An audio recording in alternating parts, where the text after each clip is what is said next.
While I was filming last night's video, I thought of something because I was thinking about everything we know about Skell and Icy so far. I was thinking about Skell and Icy the album, I was thinking about the live stream experience, then something really dawned on me. Where was Josh in the making of Skell and Icy? Of course, I'm talking in terms of Dema storyline. We know in real life sense, Josh was in California recording all the drum parts, then he since moved back to Ohio, but strictly in terms of Dema storyline, where was Josh in the making of it? Because we know from the live stream experience that Josh isn't in Dema because Sakarver is calling out Josh.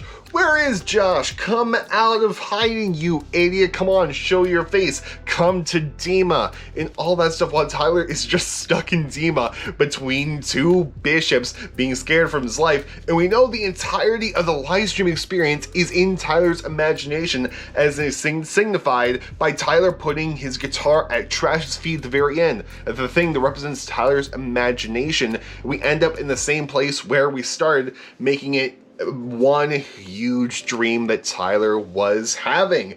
And it gets confusing because we take a look at the promotional material for Skell and Icy. Also, Josh is on the poster on all of every single poster that we have. If you go to the DMA org site and you go to the found thing and you click on the mysterious own there, you can get all these posters and they all have Josh on them.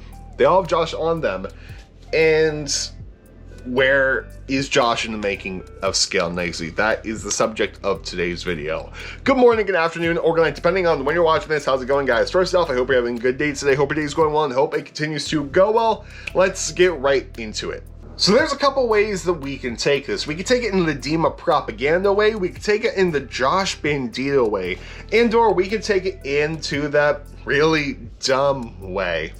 We'll save this way for last. We'll start off with the Dema propaganda one first because it's SAI is propaganda. We know that is Dema propaganda. It's stuff that they want you to think, and it could be a safe assumption that the bishops want you to think that Josh was on the album when in reality it was Tyler and the bishops making guest appearances. We know from No Chances what the bishops sound like because they're all doing vocal singing, group singing on No Chances. We come for you, no chances. So we know that there are these low voices. We know Blurryface's voice thanks to Stressed Out as well as Fairly Local. That, yo, this song will never be on the radio. That is Blurryface's voice, which makes a couple appearances on Blurryface, of course. Some on Trench also, but unconfirmed. And then we also hear a bunch of low voices and low harmonies on Skell and Icy as well. There is some in the Make Harmonies and Bounce Man. There are some in Formidable. There is some in Mulberry Street. And you hear some in Redecorate as well, which means the bishops are all over this album, all making guest appearances. And in my head canon, I really want to think the conversation was, Tyler, how's the album coming? Oh, you're working on Bounce Man. I want to do harmonies on this. Oh, hey, Sakarver, let's do harmonies. And just go about that way. And because it's propaganda, they want someone else of power because we know Tyler alone is pretty powerful. What's more powerful than Tyler alone? With Josh. So, if Josh isn't in Dema when Skell and Icy was being recorded, then it could be possible that a bishop disguised themselves as Josh for all the promotional material.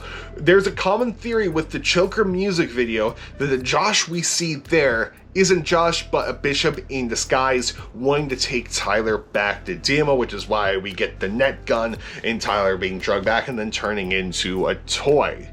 And or there's another theory that this is the real Josh, and the Josh in the Dema storyline has superpowers and is trying to save Tyler in Trash together, and Tyler thinks that it is Josh in disguise, not the real Josh. It gets complicated, but it could be on the promotional material that it's a bishop in disguise, and this could be something that Tyler knew, and or something they were trying to convince Tyler, that they were trying to convince that Tyler, this is the real Josh, or then when you go record, Josh would act strange with Tyler. It would just be like, they would do their handshake and Josh would be like, what are you doing? Or Tyler knew that this was in fact a fake Josh, and that they just programmed drums using Addictive Drummer, or Easy Drummer, or whatever. I think Addict Drums is the thing I'm thinking of. I don't, it's plugin I want. But that is one way, and then Josh finds a way to get back into Dema before they leave on the submarine for the Saturday music video. That's one way. Yeah, now let's get into the Josh Bandito way. That Josh actually willingly goes into Dema, tries to save Tyler, but knows that he is going to fail just so he can see what's going on. He can see what's going on. I mean, no one knows how to get in and out of Dema better than Josh, it seems like, being the leader of the Banditos and pulling off this rescue mission to save Tyler seamlessly in these cycles. And Josh going in is now being forced to record Scale Nice, this propaganda album. And, you know, they're writing, and as they're writing, coming up with lyrics, Josh going to Tyler being like, hey, put this message in there. Tell them that to bounce, man. But don't make it like a comma. Just make it like bounce, man. Don't make it like bounce, comma, man. Like putting these Bandito messages within these songs. Because if you take a look at all the songs on Scale Nicey, there are Bandito messages within each and every single one of them. Except for Formidable. That one's just a love song to Jenna. But in Shy Away, in Mulberry Street, The Outside, in all these songs, there are messages for the Banditos to the people of Dema that you have to look underneath the surface for. There are these hidden messages, almost like if you find them, you know it's from the Banditos and you know what to do. It's a message from the people who are trying to help and trying to help if you don't like the bishops, like many people don't, and if you want the bishops and violence and be overthrown, these are messages from the Banditos. And then Josh willingly stays, and then they do the submarine thing, and then we get into the Saturday music video, then we go into the Outside music video. Of course, the thing is, how do we get from the recording of the album to the live stream experience to the Saturday music video?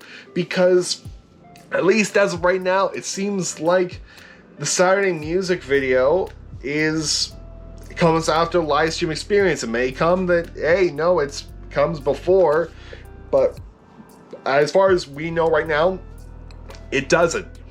Which means Josh left Dema in the middle of all this because Josh does that, and because we know Sakarva is saying, yeah, Josh isn't here, he's hiding from us, but then he's there in the Saturday music video, which leads me to the dumb theory, and that Tyler and Josh just never thought of this. This isn't just a huge plot hole in the storyline.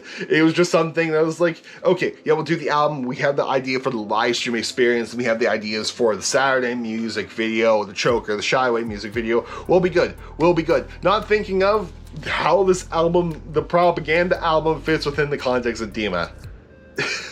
Maybe they thought about it, maybe they didn't, which if they didn't, I'm gonna be honest, I love that so much, and it's a huge plot hole that people can just have fun with, like myself running my mind wild between all these theories. I mean, there are plot holes in our favorite movies, there are plot holes in Star Wars, there are plot holes in Harry Potter, the Marvel Cinematic Universe, in Toy Story, in Titanic, in many, many movies out there. Whatever your favorite movie is, odds are it has a plot hole. And Dema is like this big comic book and this big movie, so there are bound to be a couple of plot holes in there, to which, if there are completely excusable plot holes, can make fun things to theorize about.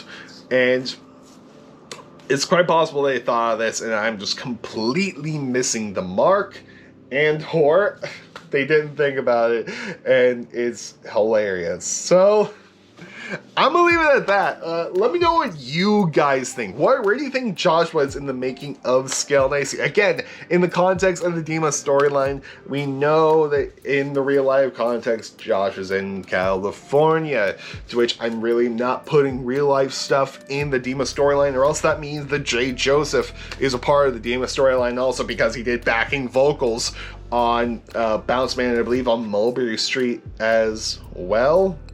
Definitely on Bounce Man. And then we have to include Paul Meany in there, as well as Dr. Blum. I mean, we know the SAI band has played some significance, at least in the live shows, due to their outfits. Probably nothing else as they post online. But now I'm just overthinking now. There's a weird toothbrush commercial on my TV. Okay, that's weird. Anyway, guys, I'm going to edit this and I'm going to go to bed. Tomorrow's my long night, so I will see you all tomorrow with a Justin for SAI band, to where we're going back to self-titled. Anyway, guys, I'll see you later. Goodbye, and good night, more importantly. Have a good day, and I'll see you later.